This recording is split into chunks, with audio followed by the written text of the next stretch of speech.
శుభోదయం. Global బెతేనియా Calvary ministry తరపున ఈ ఉదయకాల సమయంలో మరొకసారి మీ అందరితో కూడా కలుసుకొని దేవుని యొక్క పరిశుద్ధమైన మాటలు ధ్యానించడానికి దేవుడు నాకు ఇచ్చిన మధురమైన అవకాశాన్ని బట్టి నేను దేవునికి ప్రత్యేకమైన వందన తెలుపుకుంటూ ఈరోజు కూడా పరిశుద్ధమైన వేద గ్రంథంలో నుండి మరొక చక్కటి మాటను చదువుకుందాం.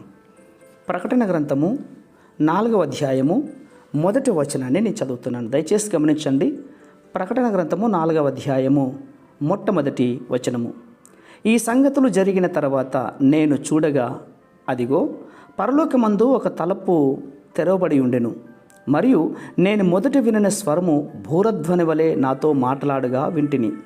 ఆ మాట్లాడిన వాడు, ఇక్కడికి ఎక్కి రమ్ము, ఇక మీదట జరగవలసిన వాటిని నీకు కనపరచుదనెను. దేవునికి స్తోత్రం కలుగునుగాక.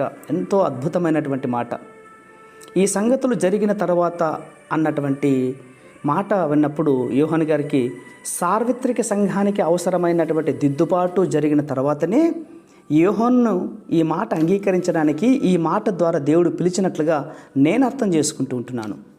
అవును, దేవుడు శాశ్వత పద్ధతి ప్రకారంగా దిద్దుబాటు జరిగిన తర్వాతనే యోహానును పిలవడం ప్రారంభించాడు. ఆ పిలిచిన వెంటనే యోహాను గారు మొట్టమొదటిగా చూసింది ఏంటి? తెరవబడిన పరలోకపు యొక్క తలుపు. అది పరలోక పట్టణానికి ప్రవేశించడానికి యోహాను కోసం తెరిచిన ఆ పరలోక రాజ్యపు సింహ ద్వారం అది.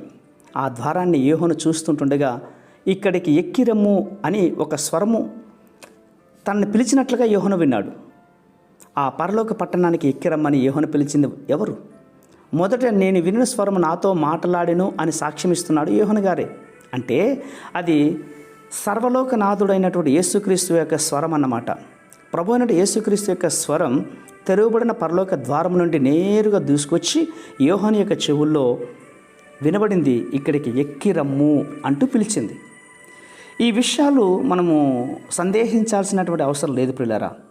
ఆ స్వర్గం నాతో మాట్లాడగా వింటిని అని స్పష్టంగా సాక్ష్యం ఇస్తుంటున్నారు యోహాను గారే. ఆ పిలుపు యొక్క ఉద్దేశం ఏంటో కూడా లేఖనాల్లో స్పష్టమవుతుంది. ఇక్కడికి ఎక్కిరము, ఇక మీదట జరగవలసిన వాటిని నీకు కనపరిచేదును అని యేసు ప్రభు వారు యోహానును పిలుస్తుంటున్నారు. ఆ పిలుపు ఎత్తబడే సంఘానికి ఇవ్వబడినటువంటి గొప్ప మాటని నమ్మితే ఈరోజు మనందరము కూడా దేవుడు మనలందరిని పిలుస్తున్నాడు. ఎత్తబడే సంఘాలు మీరు అన్నటువంటిది. అవును, అలా యోహాను గారు ఆ స్వరాన్ని విన్నట్లుగా మనము కూడా ఆత్మలో వశులై ప్రభు యొక్క సన్నిధిలో ఈ ఉపవాస దినాల్లో ప్రార్థించినట్లయితే గనక దేవుడు నీతో, నాతో, మనతో సూటిగా మాట్లాడనై ఉన్నాడు. పరిశుద్ధమైనటువంటి మా ప్రియ పరలోకపు తండ్రి, ఈ మాటలు వింటున్న బిడ్డలందరికీ ప్రభువా, ఆత్మీయ జీవితంలో ఎదుగుదలకు కావలసినటువంటి చక్కటి స్వరాన్ని మీరు వినిపిస్తున్నందుకు స్తోత్రాలు అర్పించుకుంటూ చిన్న ప్రార్థనను మా రక్షకుడిని యేసయ్య నామమున అడిగి వేడుకొని పొందించున్నాం మా తండ్రి. ఆమేన్, ఆమేన్, ఆమేన్.